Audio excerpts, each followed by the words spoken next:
La mañana del 6 de junio de 1944, mientras las olas del Canal de la Mancha rugían contra las playas de Normandía, un soldado llamado Thomas Keller sostenía en su mano temblorosa un soldadito de plomo. No era suyo. Lo había encontrado entre los escombros de una casa destruida en Sainte-Mère-Église, con la pintura verde aún brillante en el uniforme diminuto. Sus dedos, sucios de barro y pólvora, acariciaron la figurita como si fuera el objeto más preciado del mundo. Y en ese momento, lo era. Thomas tenía 24 años, pero sus ojos parecían pertenecer a un anciano. Había visto demasiado. Había perdido demasiado. Pero aquel juguete le recordaba algo que creía enterrado bajo las trincheras y el horror. Recordaba quién había sido antes de convertirse en soldado. Recordaba a su hermano pequeño, Daniel, de apenas 8 años, quien cada noche en su hogar de Wisconsin le suplicaba que jugara a la guerra con él.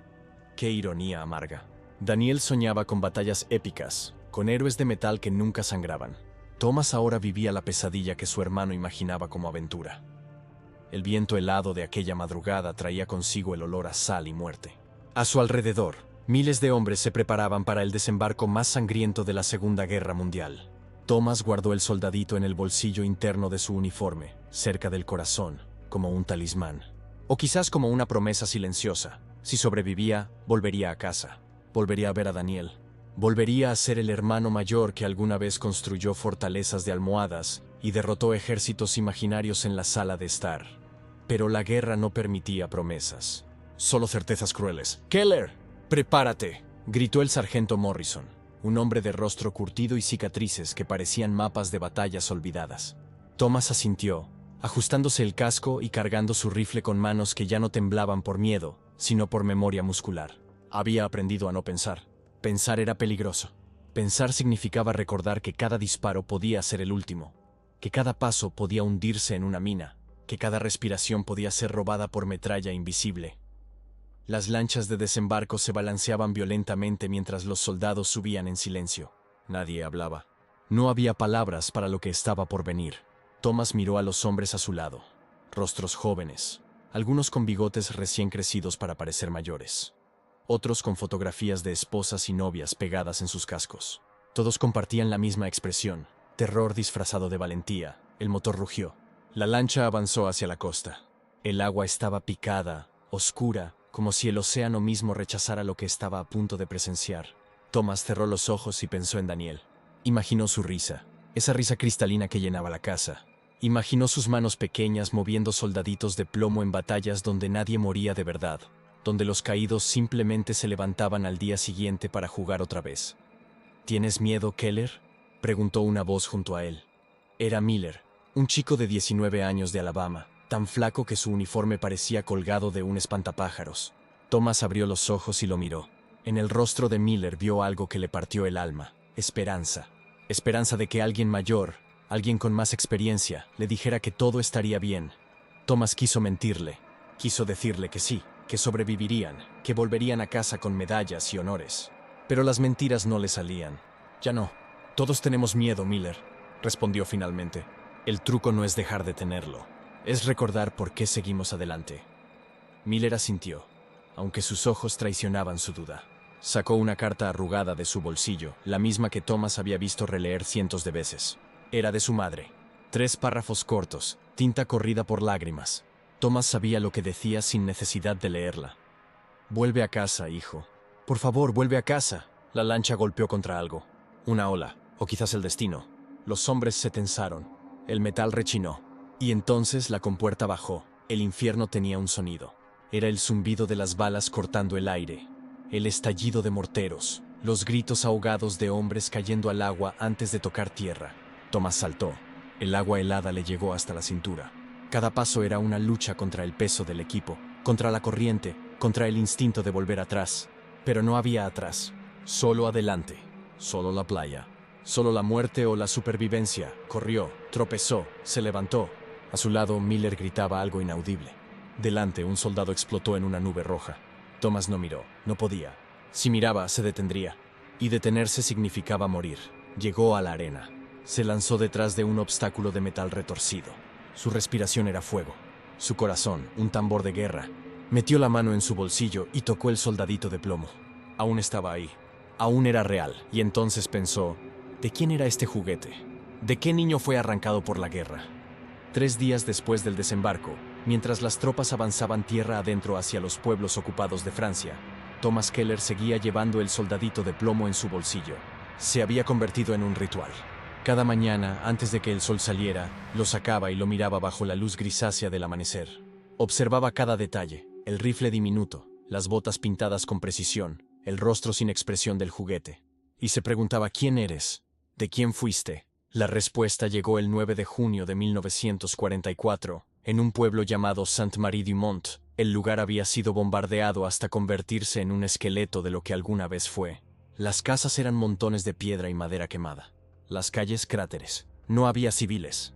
O al menos, eso pensaban los soldados. Pero mientras Thomas y su pelotón revisaban las ruinas en busca de francotiradores alemanes, escuchó algo que le heló la sangre. El llanto de un niño. Era débil, casi imperceptible entre el viento y el crujir de los escombros. Pero estaba ahí. Thomas levantó la mano deteniendo a sus compañeros. ¿Oyes eso?, susurró. El sargento Morrison frunció el ceño. Puede ser una trampa, Keller. Los alemanes usan grabaciones. Ya lo sabes, Thomas lo sabía. Había escuchado las historias. Pero algo en ese llanto era diferente. Era real. Era roto. Voy a investigar, dijo, ignorando la advertencia en los ojos de Morrison. Avanzó con cuidado, rifle en alto, cada sentido alerta. El llanto se hacía más fuerte. Venía de un sótano medio derrumbado en lo que quedaba de una panadería. Thomas bajó las escaleras destrozadas, sus botas resonando contra la madera podrida. La oscuridad era absoluta. Encendió su linterna, y entonces lo vio, un niño. No podía tener más de 7 años. Estaba acurrucado en una esquina, cubierto de polvo y sangre seca. Sus ojos, enormes y oscuros, reflejaban un terror que ningún niño debería conocer. En sus manos, sostenía un soldadito de plomo idéntico al que Thomas llevaba en su bolsillo. Thomas bajó su arma lentamente y se arrodilló. «Hola», dijo en un francés torpe, aprendido de un manual militar. «Je suis américain». «No voy a hacerte daño», el niño no respondió. Solo lo miraba, como si Thomas fuera otro fantasma en un mundo lleno de ellos. «¿Cómo te llamas?», preguntó Thomas, su voz más suave ahora. Silencio. Thomas sacó el soldadito de su bolsillo y lo sostuvo frente al niño. Los ojos del pequeño se abrieron más. Reconocimiento, dolor, esperanza. ¿Es tuyo?, preguntó Thomas. El niño asintió lentamente. Sus labios temblaron y finalmente habló, su voz apenas un susurro. Se llamaba Pierre, mi hermano. Teníamos 2, uno para cada uno. Jugábamos a la guerra. La voz se le quebró. Lágrimas comenzaron a rodar por sus mejillas sucias. Thomas sintió que algo se rompía dentro de él. Se sentó en el suelo, frente al niño, y le extendió el juguete. «Entonces debes tenerlo de vuelta», dijo. Pero el niño negó con la cabeza. «Pierre no lo necesita. Ya no juega». Thomas no necesitaba preguntar. Lo supo. Pierre estaba muerto. Otra víctima invisible de la guerra. Otro nombre que nunca aparecería en los libros de historia. «¿Y tus padres?», preguntó Thomas, aunque temía la respuesta. «Los soldados vinieron», dijo el niño. Papá les gritó. «Mamá me escondió aquí. Les dijo que yo había huido, pero yo la escuché gritar. Los escuché a todos». Thomas cerró los ojos. ¿Cuántas veces había escuchado esa historia? ¿Cuántas veces más la escucharía antes de que terminara esta maldita guerra?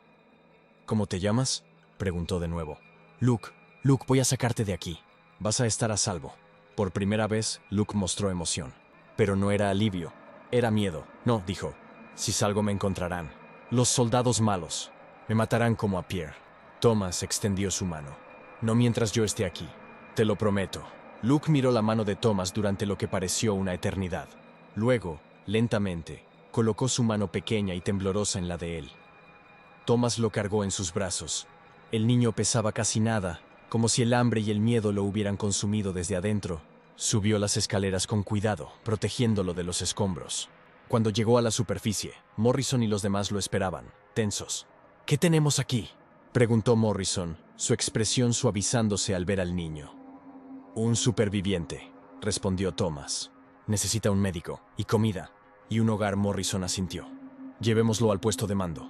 Los franceses tienen un orfanato provisional en el pueblo siguiente». Mientras caminaban, Luke se aferró al cuello de Thomas con fuerza. Y entonces, con una voz tan baja que apenas se escuchó, dijo: «Mi hermano quería ser soldado.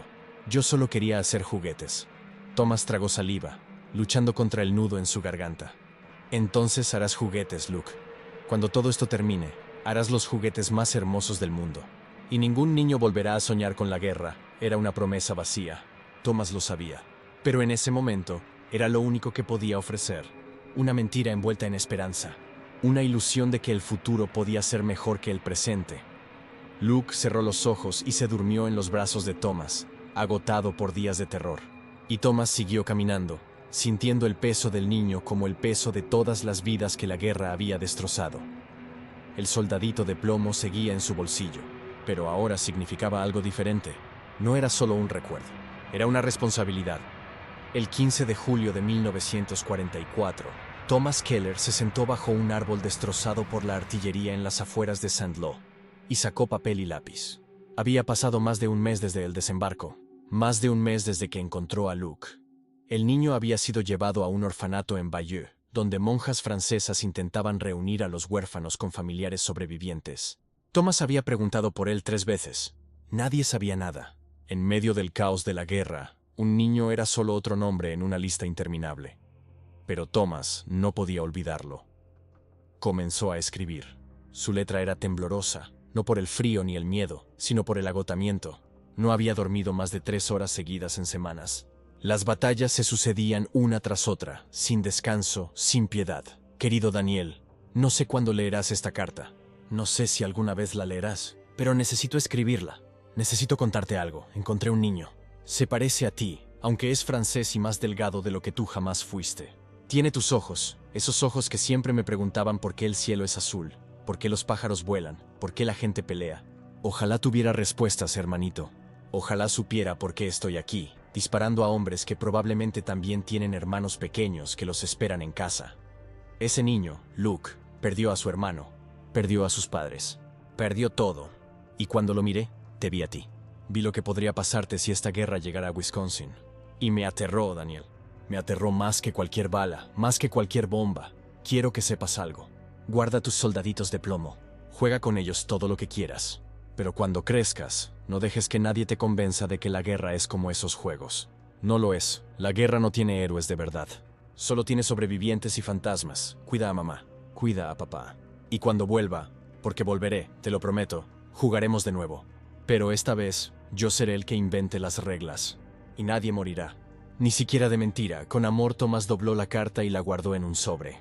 Sabía que tardaría semanas en llegar, si es que llegaba. El correo militar era errático, pero escribir le daba algo que la guerra le había robado. Un propósito más allá de sobrevivir. ¿Escribiendo a casa, Keller?, preguntó una voz. Era el capellán Miller, un hombre mayor de ojos amables, que había visto demasiadas muertes y aún encontraba fuerzas para rezar. A mi hermano pequeño, respondió Thomas. El capellán asintió y se sentó junto a Dietrich. Él. Es bueno tener algo por lo que luchar. Alguien que te recuerde quién eres. Thomas miró al horizonte, donde el humo de los incendios pintaba el cielo de gris. ¿Usted tiene a alguien, capellán? Tenía, respondió con una sonrisa triste. Una esposa. 2 hijas. Murieron en un bombardeo en Londres en 1940. Por eso estoy aquí. Si no puedo proteger a mi familia, al menos puedo intentar que otros vuelvan con las suyas. Thomas no supo qué decir. Las palabras parecían insignificantes frente a tanto dolor. Conocí a un niño, dijo finalmente. Luke. Perdió todo. Pero antes de que se lo llevaran, me preguntó algo. Me preguntó si Dios todavía existía. ¿Y qué le respondiste? Le mentí. Le dije que sí. El capellán sonrió. No fue una mentira, hijo. Fue esperanza. Y a veces, eso es lo único que nos queda. Esa noche, Thomas no pudo dormir. Su mente vagaba entre recuerdos y pesadillas. Veía a Daniel corriendo por el jardín, riendo. Veía a Luke acurrucado en ese sótano, llorando. Veía a Miller, el chico de Alabama, cayendo en la playa de Omaha, su carta a su madre flotando en el agua roja. Y entonces, en medio de la oscuridad, escuchó una explosión. Luego otra. Los alemanes estaban lanzando un contraataque. Los gritos de «¡A las armas!» resonaron por todo el campamento. Thomas agarró su rifle y corrió hacia las trincheras. El caos era absoluto. Proyectiles iluminaban la noche como relámpagos infernales. Hombres caían, otros avanzaban. El aire olía a pólvora y muerte. En medio del tiroteo, Thomas vio algo que le paralizó el corazón. Un soldado alemán, joven, quizás de su edad, tendido en el suelo, herido. Intentaba arrastrarse de vuelta a sus líneas. Sus ojos se encontraron con los de Thomas. No había odio en ellos, solo miedo. El mismo miedo que Thomas sentía. Por un instante Thomas levantó su rifle. Podía disparar. Debía disparar.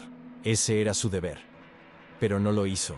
En lugar de eso, se agachó, lo agarró por el brazo y lo arrastró detrás de un montículo de tierra. ¿Por qué?, jadeó el soldado alemán en un inglés roto. ¿Por qué me salvas? Thomas lo miró a los ojos. Porque alguien tiene que romper este ciclo. Le vendó la herida con tiras de su propia camisa y lo dejó ahí. No sabía si sobreviviría. Probablemente no, pero en ese momento, Thomas decidió que no sería parte de la máquina que convertía a hermanos en enemigos, a niños en soldados. Cuando el ataque terminó y el sol volvió a salir, Thomas regresó al árbol donde había escrito la carta a Daniel. Sacó el soldadito de plomo y lo observó bajo la luz del amanecer. No más, susurró, no más juegos de guerra. El 25 de agosto de 1944 París fue liberado. Las calles estallaron en celebración. Banderas francesas ondeaban desde cada ventana. La gente bailaba, lloraba, abrazaba a los soldados aliados como si fueran salvadores enviados del cielo. Thomas Keller caminaba entre la multitud, pero no sentía alegría, solo cansancio.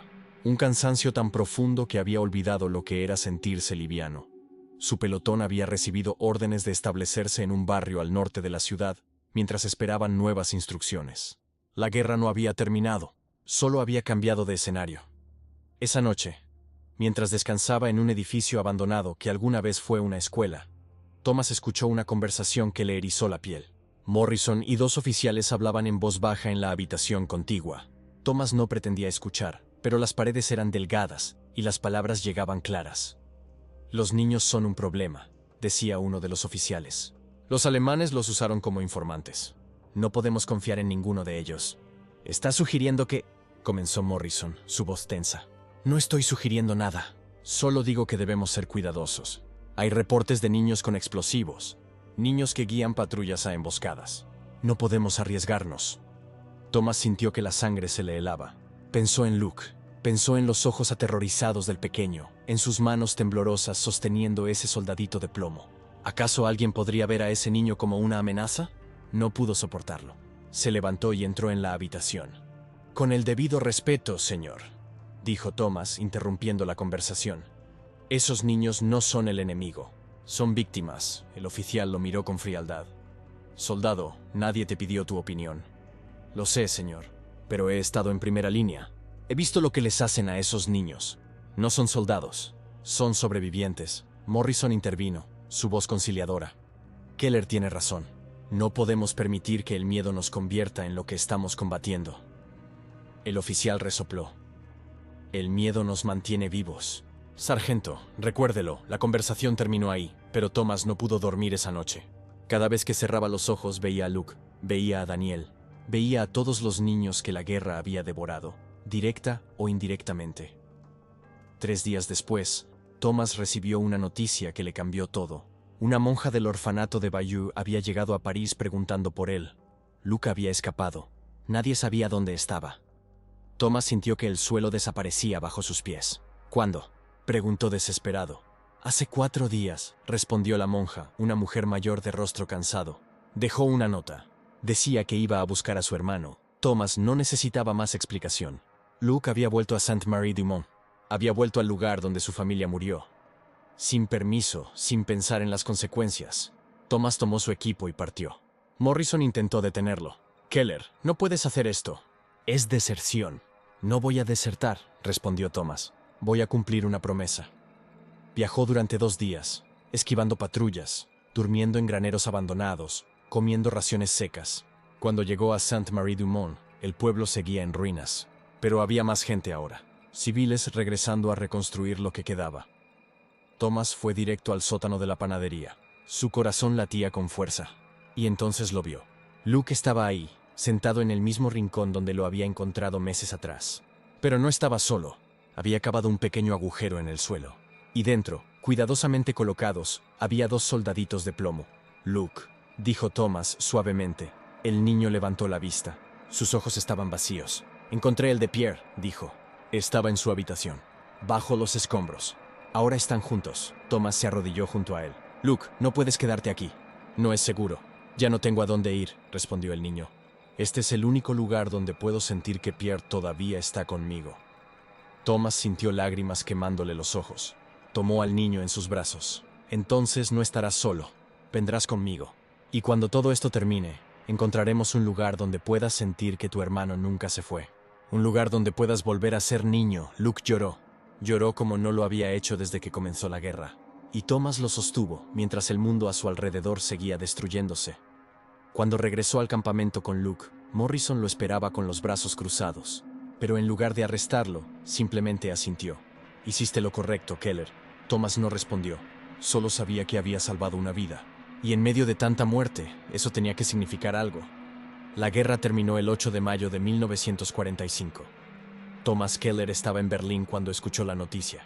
Los hombres a su alrededor gritaban, lloraban de felicidad, se abrazaban. Pero Thomas solo sintió un vacío profundo. Había sobrevivido. ¿Pero a qué costo? Luke había sido enviado a vivir con una tía lejana en Lyon. Thomas le escribía cada semana. Al principio, las respuestas del niño eran cortas, frases simples que apenas llenaban media página. Pero con el tiempo, las cartas se volvieron más largas.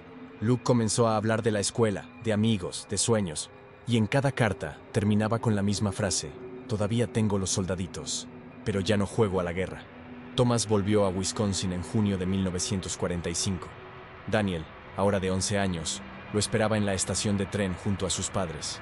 Cuando vio a Thomas bajar del vagón, corrió hacia él y lo abrazó con tanta fuerza que casi lo tira al suelo. «¡Volviste!», gritó Daniel. «Dijiste que volverías y lo hiciste». Thomas sonrió. Por primera vez en años, fue una sonrisa genuina. «Siempre cumplo mis promesas, hermanito». Esa noche, en casa, Daniel sacó su caja de soldaditos de plomo y la colocó frente a Thomas. «¿Quieres jugar?», preguntó con ojos brillantes. Thomas miró los juguetes. Durante un segundo, vio a Luke, vio a Pierre, vio a todos los niños que nunca volverían a jugar. «Claro», dijo, «pero con una regla nueva». «¿Cuál?». «Nadie pierde. Solo ganamos juntos». Daniel rió. «Eso no tiene sentido». «¿Cómo se juega a la guerra sin que alguien pierda?». Thomas se arrodilló junto a su hermano. «Muy fácil. Hacemos que trabajen juntos para construir algo. Una ciudad, un puente, algo que dure». Daniel lo miró confundido, pero luego asintió. «Está bien, lo intentaremos». Años después, en 1963, Thomas recibió una carta desde Francia. Era de Luke. Ahora era un hombre adulto, casado, con una hija. Adjuntaba una fotografía. En ella, Luke sostenía 2 soldaditos de plomo, ahora oxidados pero intactos. La carta decía: «Querido Thomas, nunca te lo dije, pero me salvaste 2 veces. La primera cuando me sacaste de ese sótano. La segunda cuando me enseñaste que el mundo podía ser algo más que ruinas. Mi hija tiene 5 años. Su nombre es Marie. Le regalé los soldaditos de Pierre y míos. Le conté la historia. Le dije que una vez hubo una guerra terrible, pero que un soldado americano me mostró que la bondad era más fuerte que el odio. Ella los usa para construir castillos, nunca para pelear. Gracias por enseñarme que la inocencia puede sobrevivir, incluso en el infierno». Con gratitud eterna, Luke Thomas leyó la carta 3 veces. Luego la guardó junto al soldadito de plomo que todavía conservaba. Ese pequeño juguete había viajado por campos de batalla. Había sobrevivido a la guerra más brutal de la historia. Y ahora descansaba en paz. Esa noche, Thomas abrazó a su esposa y a sus 2 hijos. Les contó la historia de un niño francés que perdió todo pero encontró esperanza. Y les dijo algo que nunca olvidaron. La guerra nos enseña a destruir, pero la paz nos enseña a reconstruir.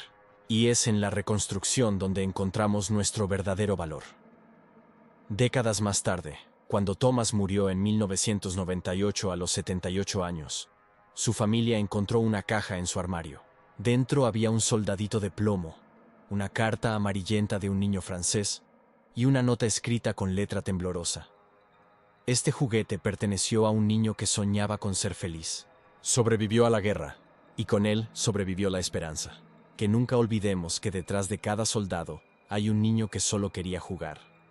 La historia de Thomas y Luke se contó en reuniones familiares, en escuelas, en libros, no como una historia de héroes de guerra, sino como un recordatorio de que incluso en la oscuridad más profunda, la humanidad puede brillar. Porque al final, la guerra destruye países, ciudades, vidas, pero no puede destruir la bondad de un hombre que decidió salvar a un niño. Ni puede borrar la memoria de 2 hermanos que jugaban con soldaditos de plomo. soñando con un mundo donde nadie tuviera que disparar de verdad. Si esta historia tocó tu corazón, compártela, para que la memoria de aquellos que sufrieron la guerra viva en nosotros, para que sus sacrificios no sean en vano, y para que las nuevas generaciones aprendan que la paz no es la ausencia de guerra, sino la presencia de compasión.